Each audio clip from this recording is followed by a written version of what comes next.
Coming to you from the 2018 3i Show in Dodge City, Kansas, welcome to part one of Real Ag at the 3i Show.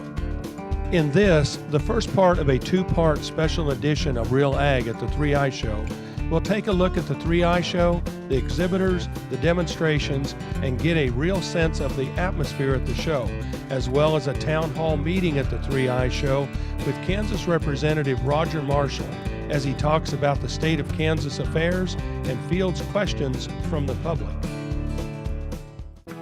Real Ag at the 3i Show is made possible by the Kansas Soybean Commission, the Soybean Checkoff, progress powered by farmers. Holiday Inn Express and Suites, Dodge City. Whether you're here for business or pure enjoyment, featuring wireless high-speed internet access, heated indoor pool, 24-hour fitness center, business center, sundry shop, and hot breakfast served every morning. Holiday Inn Express and Suites, just across the street from the Boot Hill Museum in Dodge City, Kansas. The 3i Show is basically industry, implements, and irrigation. And our little slogan is, you gotta go to the 3i Show. First of all, they created a thing called the Caravan. And there were about 8 or 9 companies in western Kansas, and they decided we'll go from town square to town square to town square, and we will be a show in the town square. Well, the minute that they would be done in that town square, they'd load up and go to the next town square. Well, that went on for a while, and then all of a sudden they realized, we've really got something here, maybe. So the very first 3i Show was in 1953 in Hays, Kansas, and that's where the first one happened. It's been in a lot of cities since then. Colby, Pratt, Liberal, that's just 3, and of course Garden and Great Bend.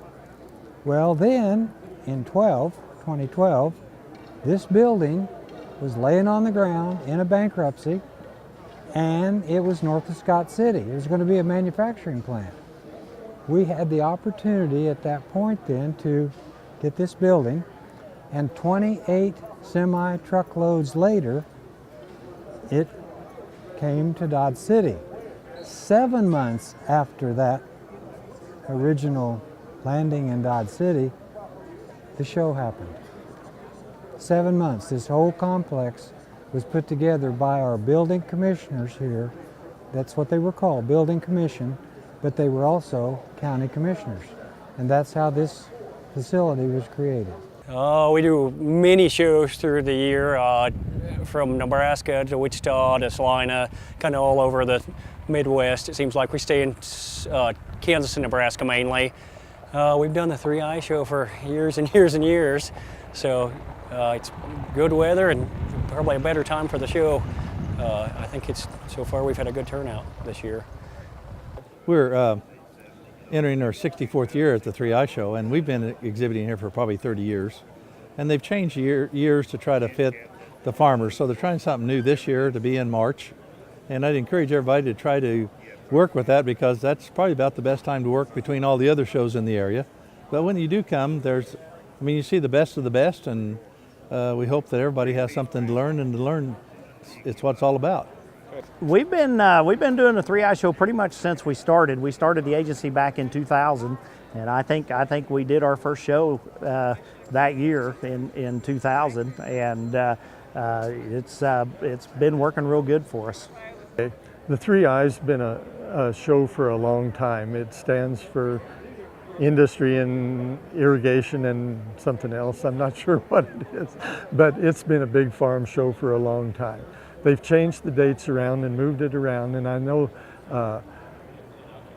they've struggled a bit getting crowds at some of the dates they've had, but so far today, I think it's looking like a good date for it probably.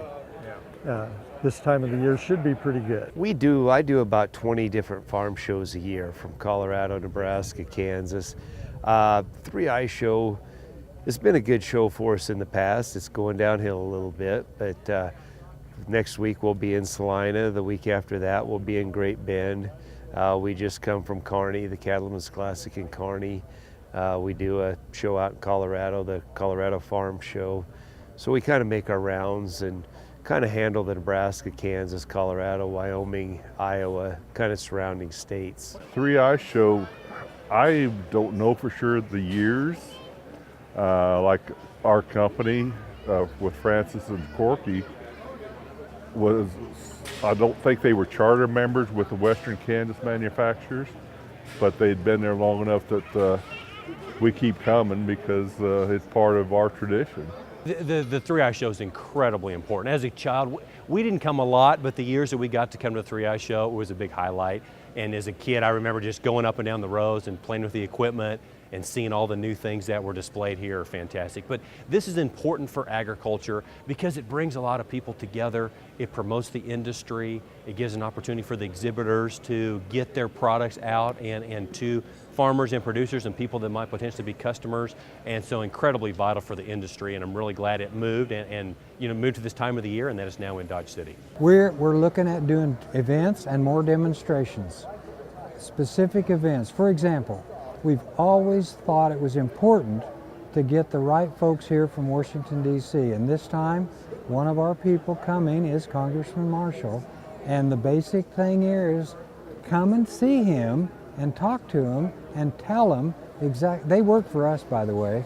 Sometimes we forget that we elect them, but at that point, they are your employee.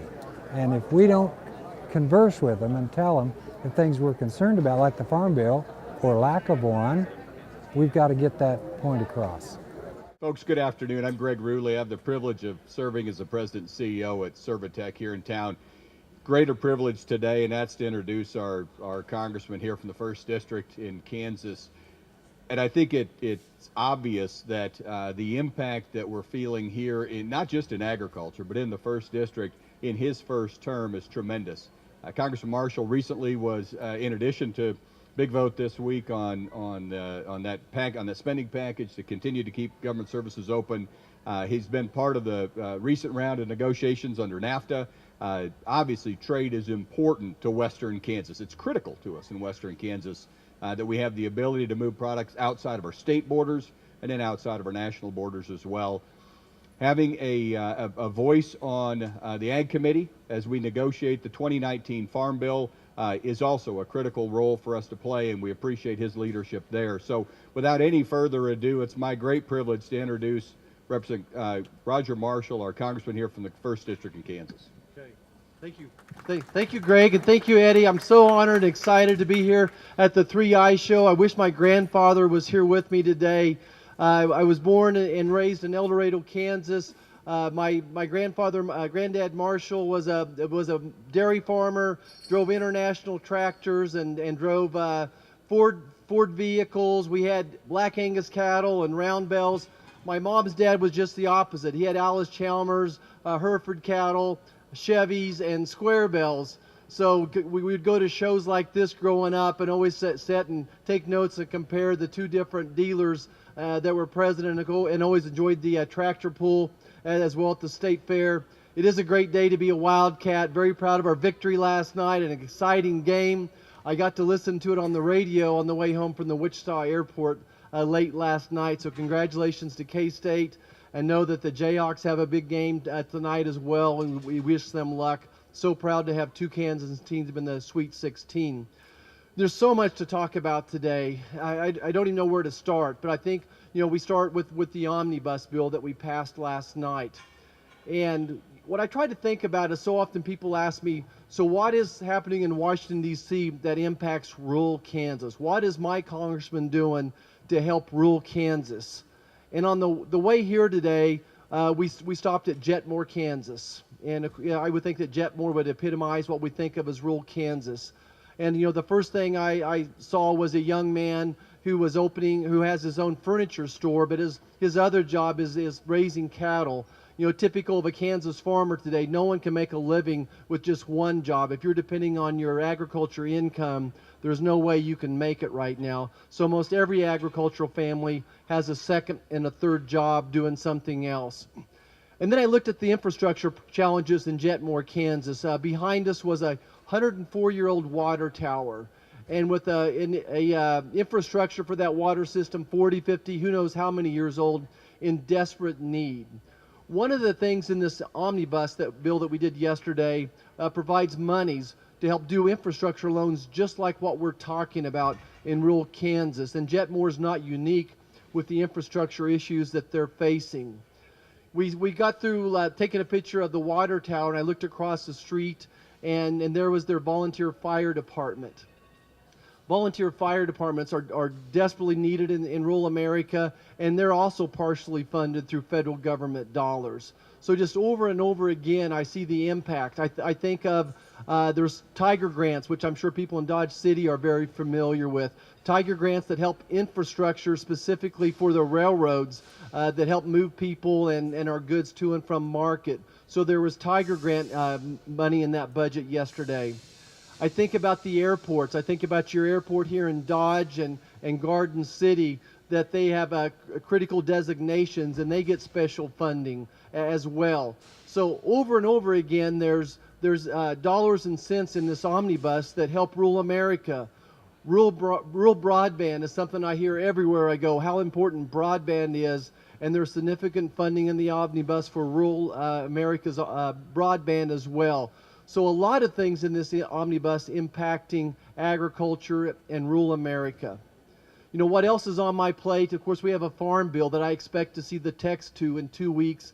Met with Chairman Conaway, I think 3 times this past week on just dotting I's, crossing T's on what that farm bill is going to look like. So happy to talk about that. Nothing more important right now than trade issues going on. You know, I've just told the Secretary of Agriculture, I saw him this week once as well, met with his staff as well, and I told him as far as we're concerned, NAFTA is a code blue issue that we have to figure out how to maintain NAFTA. And specifically, we talked about some of the rebound of the steel tariffs. You know, specifically, we talked about how we're already seeing the trade war in agriculture. We're already seeing the price of sorghum drop 15% overnight after the president announced sanctions against solar panels and washing machines. You know, the question the press asked me in D.C. was, what's going to happen if the trade war starts? And I said, it's already started. It's already started, and agriculture is always the tip of that spear when it comes to retaliation, and just encouraging everybody to slow down and think about this a little bit, and how important it is to indeed modernize NAFTA, but let's make it better. I've always said it's better to keep a good customer than go get a new one. Canada and Mexico are our best 2 customers right now, so let's work this out and take care of that as well. You know, I think first of all, we fought really hard to make sure we had adequate funding for the Farm Bill. So for the past year, that's been my battle, is to constantly make sure we have an adequate amount of funding for all the different titles in the Farm Bill. I think at the end of the day, I expect crop insurance to be fully funded. I think everywhere I've went, people have told me that crop insurance is the most critical piece of the Farm Bill, the backbone of every Farm Bill. Certainly Chairman Conaway agrees with that, and I think that so we're in good hands with that one. I think the next going in priorities would be the Title I funding, and to maintain PLC and ARC, both of them. I think the one little tweak that we're going to see is calculating using RMP. Greg, is that the right initials? Or using RMP data as opposed to the current data. So that would be the only major tweak that I would see in there. People want to talk about CRP a little bit. I expect probably close to the same dollar amount for CRP. But there may be more acres in it. Maybe some of the really good farmland will get put back into production as it comes due, and maybe those monies will be used more on more erodible type of lands. The other comment from CRP is that we certainly think EQIP is working very well, and maybe we'll see twice as much money being spent on EQIP. The big issue right now, of course, is the nutrition component of this. There's no way we pull nutrition out of the Farm Bill. It's not going to happen. I cannot pass a Farm Bill without nutrition in it. That's just the politics of Washington. And if anyone, I don't care where you come theoretically, but I live in the practical world. My staff says I'm a pretty pragmatic person, and as a physician, that's what you would expect. So there's no way to pass any Farm Bill without nutrition in it. There's a bipartisan footprint throughout this Farm Bill on everything I've talked about, bipartisan input. Colin Peterson is the ranking member from Minnesota. We have a common passion, pheasant hunting. And so he talks to me every time he sees me in the gym about CRP, wanting more CRP acres. So he's pushing the chairman on that issue. But I do expect this to be a bipartisan bill. To my shock, The Democratic people on the Ag Committee walked away from negotiations about 2 weeks ago over the issue that we would like to give people the opportunity to have a job if you're receiving nutrition supplements. I think that's an American thing. I think it's an American concept, an American idea that to empower a person to have a job is a great thing. And what we specifically were doing in this nutrition title was making sure, allocating money for people to have adequate training and education if they didn't have a job, but ask people to work 20 hours a week or volunteer 20 hours a week or spend 20 hours a week in training if you're getting food assistance. And we think that's a reasonable suggestion. We think that that's good for people. I don't think that that's being punitive. I think we've always been taught to teach people how to fish rather than just giving them fish. And I think in our farm bill, what we're trying to do is give people fish and teach them to fish at the same time. So without even seeing the full text of that, about 2 weeks ago, the Democrats walked away and said there'll be no further negotiations. And so we see the entire text of the farm bill. So the chairman's getting that wrapped up. And maybe I'll see the text in about a week, and the public will see all of it about 2 weeks from now. So that's a broad outline on the farm bill. I expect to vote on this in April on the House side. I think that's the timing of this is as important as anything to give you all certainty. So I expect the House to vote on this in April, and I saw Senator Roberts twice this week, saw him with the Secretary of Agriculture. I think that was Tuesday morning together, and he expects to be right on our shirt tails getting his done as well. He's got his own challenges on the Senate side. He needs 60 votes over there. I only need 50%, but he needs 60 votes on the Senate side. So this needs to be a bipartisan bill. I'm working very hard with especially the freshman Democrats on the Ag Committee, seeing what we can do to improve the farm bill to get their cooperation. I think we made it clear from the first mention of any tariff that agriculture is always the tip of the spear when it comes to retaliation. And I've heard Sonny Perdue say the exact same thing. So certainly your Secretary of Agriculture understands this. But it's just a domino of problems. It's more than just agriculture.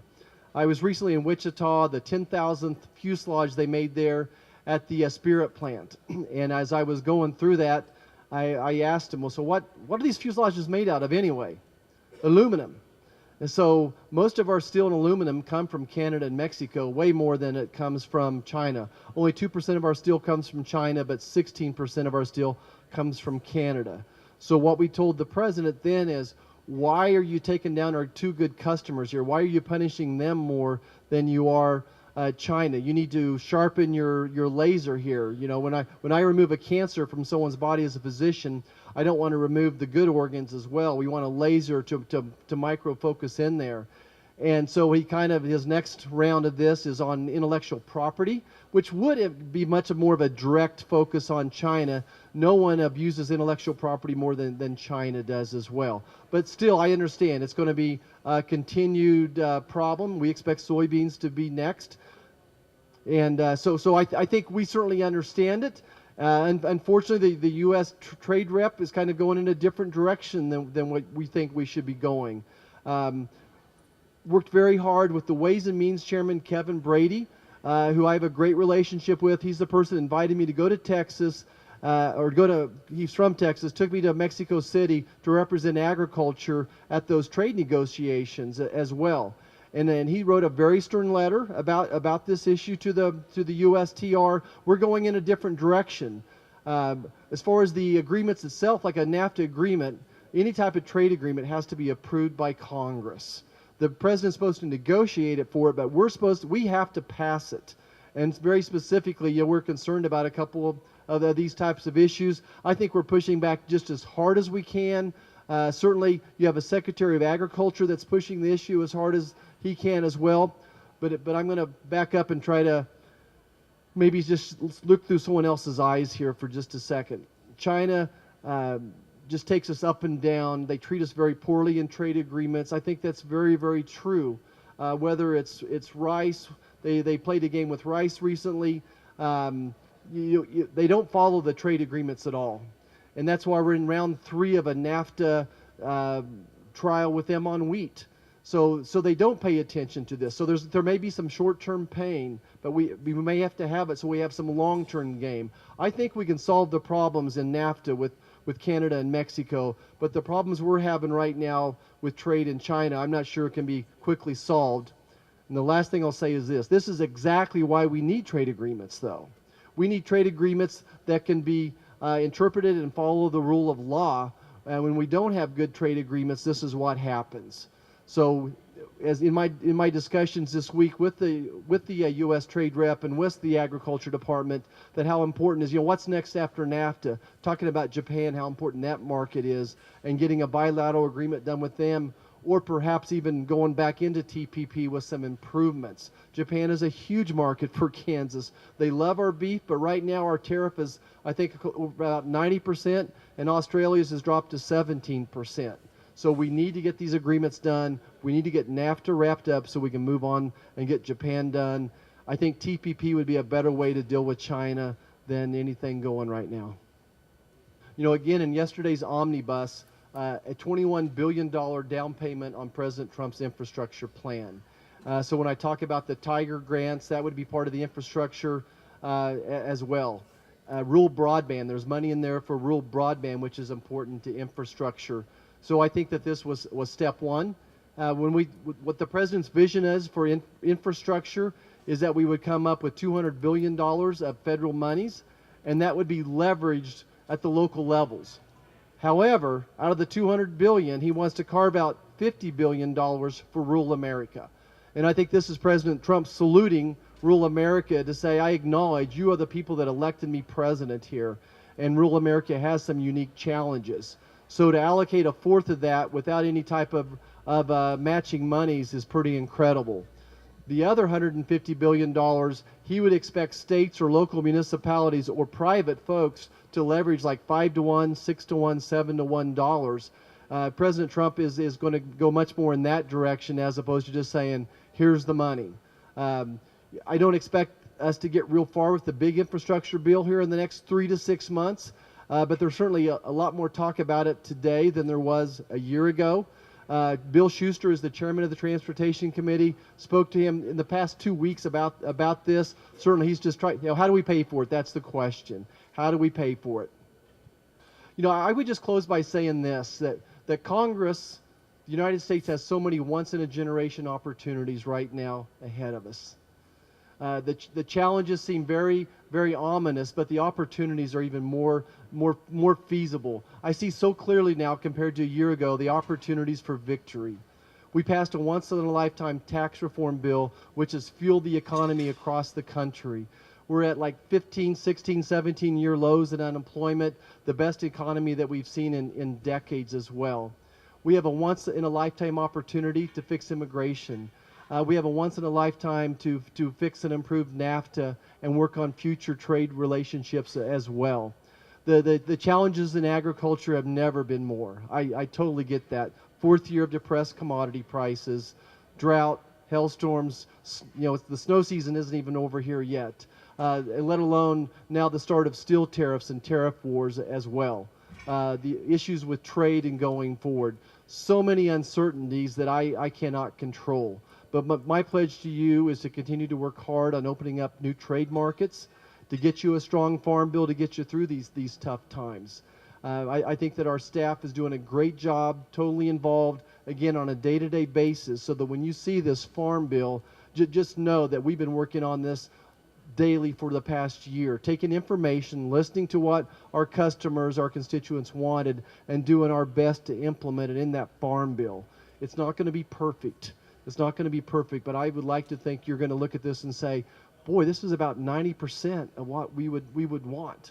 And you may disagree with 10% of it, but I think it's a huge step in the right direction. The same thing as we go through an immigration solution. I'm not king, I'm a congressman. I have to solve some of the DACA issues along with the agriculture work visa issues and take everybody's feelings, their beliefs into account. So bear with us as it doesn't come out perfect, but it's a heck of a lot better than uncertainty. If there's one thing that I've learned is that we all hate uncertainty. And if I can give you a strong 5-year farm bill, if I can get a good NAFTA agreement done, those will be two pieces of uncertainty that would be solved. Again, I just want to thank Eddie and the 3i Show for having us here. I appreciate everyone's support for agriculture. I represent the largest ag-producing district in the country, and I'm very proud of it. Thank you. That's all for part 1 of Real Ag at the 3i Show 2018. Catch us next time as we continue for part 2 of Real Ag at the 3i Show 2018.